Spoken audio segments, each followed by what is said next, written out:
అండి ఇక్కడైతే మొక్కుబడులు అయితే అయిపోయావండి. ఇంకా ఫోటోలు తీసుకోవడానికి కూడా మాకైతే ఓపిక లేదనమాట. అందుకనే వెళ్ళిపోతున్నాము. ఇక్కడ నుండి అయితే బయటికి వెళ్ళి అక్కడైతే వంటలు చేసుకుంటామండి. జాతర అయితే అవుతుంది లైట్గా.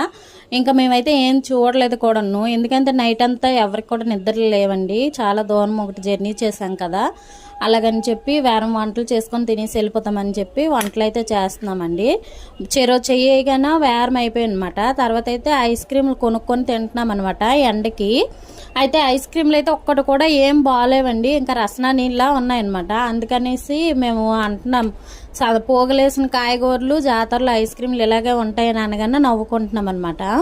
తర్వాత అయితే వంటలు అయితే అయిపోయావండి. అన్నము, చికెను, బిర్యానీ, రసం అనమాట. తర్వాత అయితే పిల్లలందరూ ఒకవైపు, పెద్దోళ్ళందరూ ఒకవైపు కూర్చొని అయితే భోజనాలు అయితే చేస్తారండి. ఇంకా మా ఛానల్ని సబ్స్క్రైబ్ చేసుకోండి. మీలో ఎంతమందికి ఇలా తినడం ఇష్టమో కామెంట్ చేయండి, అలాగే లైక్ చేయండి.